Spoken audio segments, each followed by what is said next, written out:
ngalan samahan, sa Anak, ug sa Espiritu Santo. Amen.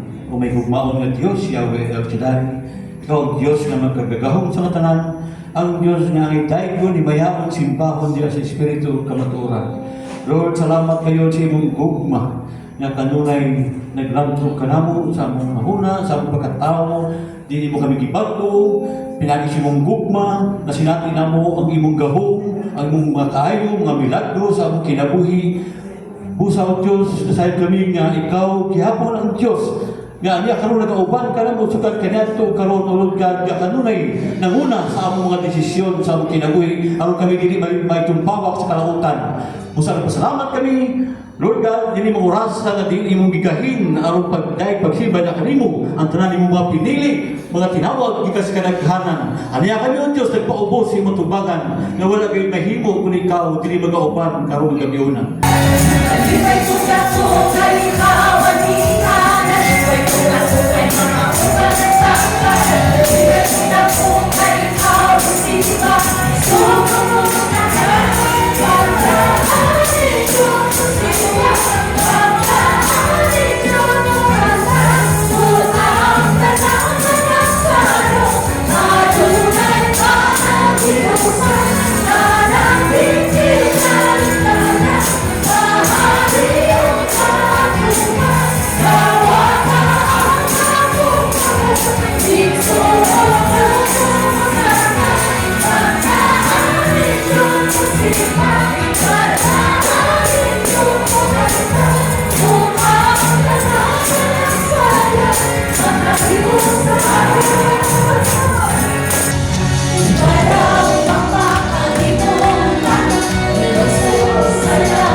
sa itong kinabuhi, makasabot jud ka. Makaimon jud ta sa itong gawgalingon, nga dili sa tanang panahon ani ako. Although na-experience na ko ni, although ako ning na-encounter karon, although ako nag-struggle ko ani karon, pero I know, kay balo ko, nga after ni ining tanan, makita na ko kung unsa ka maayo ang Dios sa atong tibuok kinabuhi.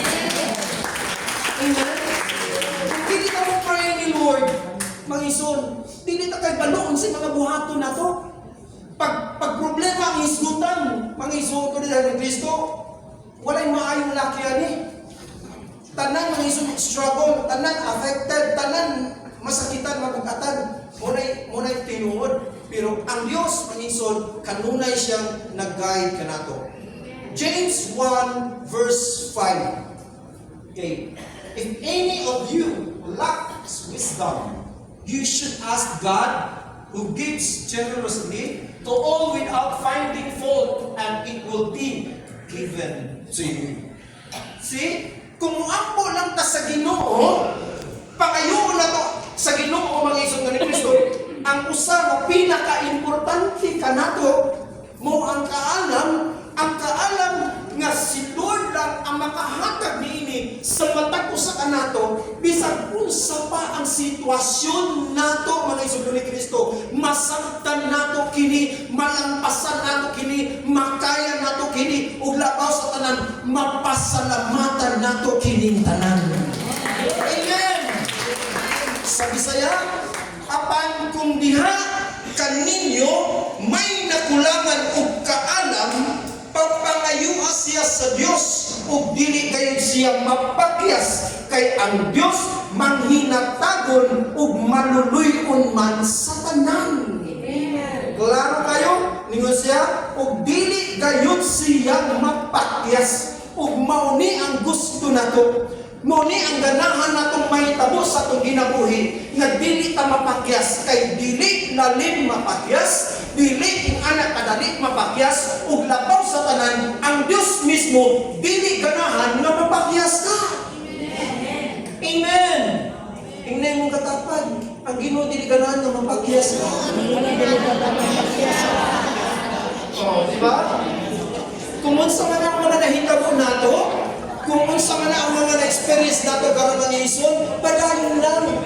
Wala na niabot sa ato, wala na na-experience ato nga mahirap nga walay bili. Wala na nahitabo ang tanan sa matag usa kanato ng ison nga way tumong ang Ginoo sa atong ginabuhi. Naay tumong ang Ginoo sa atong ginabuhi. Tanan adunay tumong ang Ginoo. So unsa balik ko na ko ha? Nasayod kita nga diha, sa balik ko na ko lang ang Romans, nasayod kita nga diha sa tanang butang nagbuhat ang Dios alang sa kaayuhan. Balik ko na ko, nasayod kita kay balo na ta, aware na ta sa mga nahitabo sa atong ginabuhi, aware na ta sa atong pagpangalagad sa Ginoo, mga kaisunan, sa atong mag-serve ni Lord, sa atong pag-attend kanunay sa prayer meeting, sa tiyang gigamit kita sa Ginoo, aware na tang tanan nga nasayod kita nga diha sa tanang butang nagbuhat ang Dios alang sa kaayuhan ni atong nahigugma kaniya. Walay rason mga igsoon ni Kristo nga kung unsa man ang sitwasyon nato, wala joy rason sa atubangan sa Ginoo, walay rason nga magluya ta, walay rason nga muundang ta, walay rason nga dili ta mga lagad sa Dios, kay bisan ing anak ang mga nahitabo kanato mga igsoon, ang Dios na ay gibuhat nga maayo. Amen. Kung mo na yung gingon kanato, nasayod kita nga diha sa tanang butang nagbuhat ang Dios alang sa kayuhan ni atong nahigugma kaniya, katong iyang mga tinawag sumala sa iyang katuyuan. Makasabot ba dita sa plano sa Dios? Makasabot ba dita sa mga pamaagi sa Dios? Maglisod ka. Una, kung mag-ampot ta sa Ginoo mga ison, magiyahan kita niya. Amen. Diba? Magiyahan kita niya. Importante kayo nga buduutan ni Lord. Every time nga natay ma-experience, gugma kaniya, dili din ang musugot ang Ginoo nga wa siya kuhaton nga nindot sa matag usa kanato sa pagkakaroon, fight lang. Kung struggle ka karon, sige lang. Kung apektado ka karon, sige lang. Kung nabugatan ka karon, sige lang. Pag nag-goal ka karon, okay lang. Ang importante, wala ta ni give up, wala ta ni surrender, wala to tanig di ang Ginoo, ato di pasalamatan ang Ginoo, kay baluta, kay nakasabot ta, kay nasign na ta, nga nung nahitabo ni kanako, kay adunay nindot nga buhaton ang Ginoo mismo sa atin. Trust God to lead you. So, sa kasabot, mo-attend ka kanunay o mga spiritual gathering, kay mo na'y makatabang ka na to.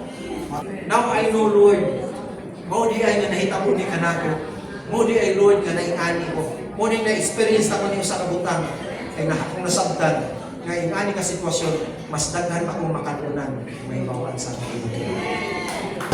Kami nag-aawin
samba